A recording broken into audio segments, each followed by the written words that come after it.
ಇನ್ನು ಮುಂದೆ ನಿಮ್ಮ ನೆಚ್ಚಿನ ಧಾರಾವಾಹಿಗಳ ಫುಲ್ ಎಪಿಸೋಡ್ಗಳು ಸನ್ ನೆಕ್ಸ್ಟ್ ಆಪ್ನಲ್ಲಿ ಮಾತ್ರ. ಅಮ್ಮಗ ಎಲ್ಲೂ ಹೋಗಿಲ್ಲ, ಮನೇಲೇ ಬಚ್ಚಿಟ್ಕೊಂಡಿದ್ದಾನೆ. ಬೇಕಾದ್ರೆ ನೀವು ಹುಡುಕ್ರಿ, ಸಿಗ್ತಾನೆ. ಅಜ್ಜಿ, ನಿಂಗೆ ಸ್ವಲ್ಪನಾದ್ರೂ ಕಾಮನ್ ಸೆನ್ಸ್ ಇದೆಯಾ? ಎಲ್ರು ಅವ್ರ ಮೊಮ್ಮಕ್ಕಳನ್ನ ಪ್ರೀತಿ ಮಾಡ್ತಾರೆ, ಮುದ್ದು ಮಾಡ್ತಾರೆ. ನೀನ್ ನೋಡಿದ್ರೆ ಪೊಲೀಸರು ಹಿಡ್ಕೊಡೋದಕ್ಕೆ ನೋಡ್ತಿದ್ಯಲ್ಲ. ಹೌದು, ಅವರು ಒಳ್ಳೆ ಕೆಲಸನೇ ಮಾಡಿದಾರಪ್ಪ. ಸುಮ್ಮನೆ ಗಲಾಟೆ ಮಾಡ್ಕೊಳ್ಳೋದು ಬೇಡ. ಈಗ ನೀನಾಗಿ ನೀನೇ ನಮ್ಮ ಜೊತೆ ಬಂದ್ರೆ ಒಳ್ಳೇದು. ಆಗಲ್ಲ ಕಣ್ರಿ, ನಾನ್ ಬರೋದಿಲ್ಲ. ಯಾರೋ ಒಬ್ರು ತಲೆ ಬುಡ ಇಲ್ದವ್ರು ಕಂಪ್ಲೇಂಟ್ ಕೊಟ್ರೆ ನೀವು ವಾರೆಂಟ್ ಹಿಡ್ಕೊಂಡು ಸೀದಾ ಬಂದ್ಬಿಡ್ತೀರಾ?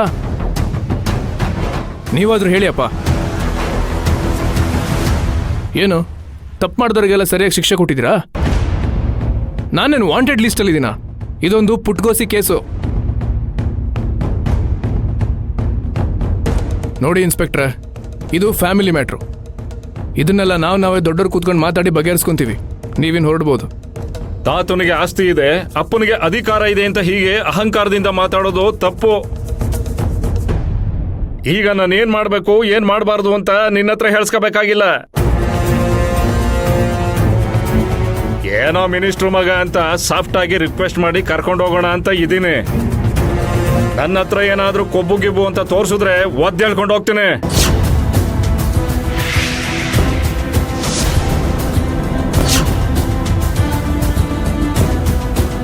ಇನ್ಸ್ಪೆಕ್ಟ್ರೆ, ನೀವ್ಯಾಕೆ ಲೋಕಲ್ ರೌಡಿಗಳ ಹತ್ರ ಡೀಲ್ ಮಾಡ್ದಂಗ್ ಮಾಡ್ತಾ ಇದ್ದೀರಾ?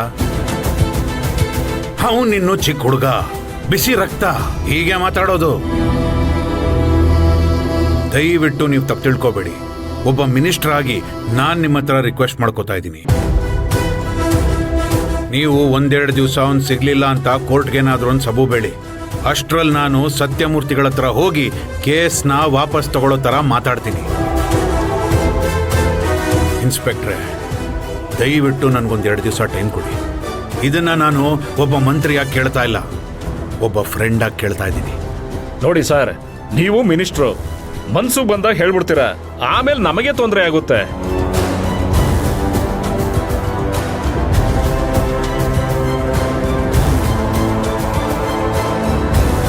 ಆಯ್ತು, ಒಂದು 3 ದಿನ ಟೈಮ್ ಕೊಡ್ತೀನಿ. ಅಷ್ಟ್ರಲ್ಲಿ ನೀವೇನಾದ್ರೂ ಮಾಡಿ ನಿಮ್ಮ ಮಗನ ಈ ಕೇಸಿಂದ ಆಚೆ ತನ್ನಿ. ಇಲ್ಲ ಅಂದ್ರೆ ನಮಗೆ ಅರೆಸ್ಟ್ ಮಾಡೋದೊಂದು ಬಿಟ್ಟು ಬೇರೆ ದಾರಿನೇ ಇಲ್ಲ. ದಯವಿಟ್ಟು ಅರ್ಥ ಮಾಡ್ಕೊಳ್ಳಿ.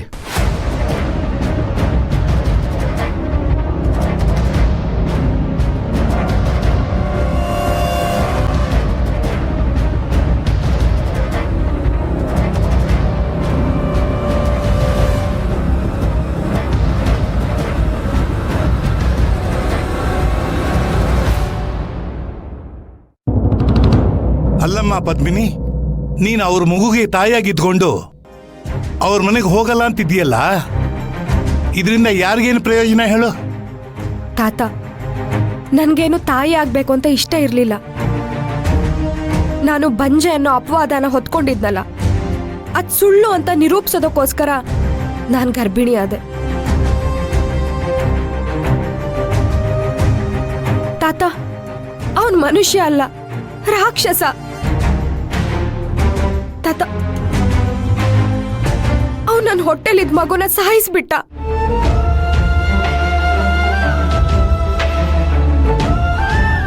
ಆದ್ರೂ ಕೊಲೆ ಅಪವಾದನ ನನ್ನ ತಲೆ ಮೇಲೆ ಹೊರಿಸಿದ್ದ. ಅವನೇನ್ ತಪ್ಪು ಮಾಡಿದಾನೆ ಅಂತ ಅವನಿಗೆ ಗೊತ್ತಾಗ್ಬೇಕು. ಆ ತಪ್ಪಿಗೆ ಅವನ್ ಶಿಕ್ಷೆ ಅನುಭವಿಸ್ಬೇಕು. ಇಷ್ಟೊಂದು ಹಠಮಾರಿತನ ಒಳ್ಳೇದಲ್ಲಮ್ಮ. ನಿಮ್ಮ ಇಬ್ಬರ ಜಗಳದಲ್ಲಿ ಇನ್ನು ಪ್ರಪಂಚನೇ ನೋಡದೇ ಇರೋ ಆ ಮಗು ಏನ್ ತಪ್ಪು ಮಾಡಿದೆ ಹೇಳು? ಅಲ್ಲಮ್ಮ, ಅವನಿಗೆ ಶಿಕ್ಷೆಯಾಗಬೇಕು, ಅವನು ನರಕ ಅನುಭವಿಸ್ಬೇಕು ಅನ್ನೋದೇ ನಿನ್ನ ಉದ್ದೇಶ ಆಗಿದ್ದಿದ್ರೆ ನೀನ್ ಯಾಕಮ್ಮ ತಾಯಿ ಆಗ್ಬೇಕು? ಅದಕ್ಕೆಂತಲೇ ಬೇಕಾದಷ್ಟು ದಾರಿ ಇದೆ. ಹೀಗೆ ಒಂದು ಜೀವನ ನಿನ್ನ ಹೊಟ್ಟೆಲಿಟ್ಕೊಂಡು ನೀನು ನಿನ್ನ ಜೀವನದ ಜೊತೆ ಆಟ ಆಡ್ತಾ ಇದೆಯಲ್ಲ, ಇದು ಸರಿ ಇಲ್ಲಮ್ಮ. ನೋಡು ಪದ್ಮಿನಿ, ನನಗೆ ಅನುಭವ ಕಡಿಮೆ ಇರ್ಬೋದು, ಆದ್ರೆ ನಾನೊಬ್ಬ ಲಾಯರ್ ಮಗಳಾಗಿ ಒಂದ್ ಮಾತು ಹೇಳ್ತೀನಿ. ನೀನಿವಾಗ ತಗೊಂಡಿರೋ ನಿರ್ಧಾರದಿಂದ ನೀನು ಮತ್ತೆ ನಿನ್ ಮಗು ಮುಂದೆ ಅನುಭವಿಸ್ತೀರಾ. ನಾಳೆ ನಿನ್ ಮಗು ಇದ್ರ ಬಗ್ಗೆ ಪ್ರಶ್ನೆ ಕೇಳಿದ್ರೆ ಏನಂತ ಉತ್ತರ ಕೊಡ್ತೀಯಾ? ನೀವಿಬ್ರು ಮಾಡಿರೋ ತಪ್ಪಿಂದ ಆ ಮಗು ಸೊಸೈಟಿಲಿ ಹೇಗ್ ಬದುಕತ್ತೆ ಅಂತ ಯೋಚನೆ ಮಾಡಿದಿರಾ? ಹೌದು ಕಣಮ್ಮ, ಸರಯು ಹೇಳ್ತಾ ಇರೋದನ್ನ ಸ್ವಲ್ಪ ಅರ್ಥ ಮಾಡ್ಕೊ.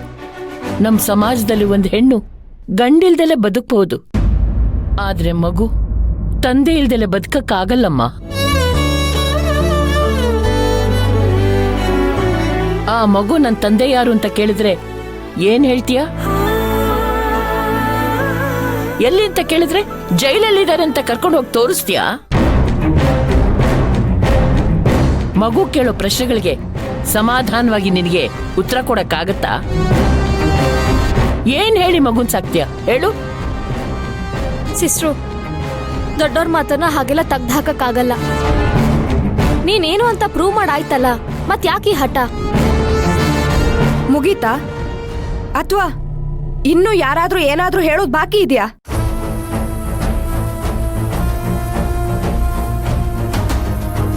ಮದುವೆ ಆದಾಗಿಂದ ಆ ಮನೇಲಿ ಎಂತ ನರ್ಕ ಅನುಭವಿಸಿದೀನಿ ಅಂತ ನನಗ್ ಮಾತ್ರ ಗೊತ್ತು. ಕೊಟ್ಟ ಹೆಣ್ಣು ಕುಲಕ್ ಹೊರಗೆ ಅಂತ ತವ್ರ ಮನೆಯವರು ಕೈ ತೊಳ್ಕೊಂಡ್ ಬಿಡ್ತಾರೆ. ಇನ್ನೊಂದ್ ಮದ್ವೆ ಆದ್ರೆ ಜೀವನ ಸರಿ ಹೋಗತ್ತೆ ಅಂತ ಗಂಡ ಆದವನು ಯೋಚನೆ ಮಾಡ್ತಾನೆ. ಆದ್ರೆ ನಾನು ಅಲ್ಲೂ ಇಲ್ದೆ ಇಲ್ಲೂ ಇಲ್ದೆ ಒಳ್ಳೆ ಎಡ್ಬಿಡಂಗಿ ತರ ಓಡಾಡ್ತಾ ಇದ್ದೆ. ನಮ್ ಕಷ್ಟನ ನಾವೇ ಅನುಭವಿಸ್ಬೇಕು, ನಮಗ್ ಬಂದಿರೋ ಸಮಸ್ಯೆನ ನಾವೇ ಬಗೆಹರಿಸ್ಕೋಬೇಕು ಅಂತ ಸಿಕ್ಕದವರೆಲ್ಲ ಬುದ್ಧಿವಾದ ಹೇಳಿದ್ರೆ ಹೊರತು ಯಾರು ಒಂದಿನ ನನ್ ಗಂಡನ್ನ ಕರೆದು ಬೈಲಿಲ್ಲ, ಬುದ್ಧಿ ಮಾತು ಹೇಳಲಿಲ್ಲ.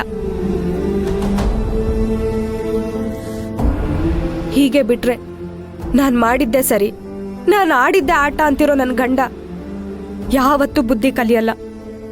ನಾನ್ ಕೇಸ್ ಗೆದ್ದ ಮಾತ್ರಕ್ಕೆ ಅವನ್ ಜೊತೆ ಹೋಗಿ ಜೀವನ ಮಾಡಿದ್ರೆ ನನಗ್ ಕೊಟ್ಟ ಹಿಂಸೆ, ನಾನು ಅನುಭವಿಸಿದ ನೋವು, ಹೆಜ್ಜೆ ಹೆಜ್ಜೆಗೂ ಆದ ಅವಮಾನ, ಇದ್ಯಾವುದಕ್ಕೂ ಬೆಲೆನೇ ಇರಲ್ಲ.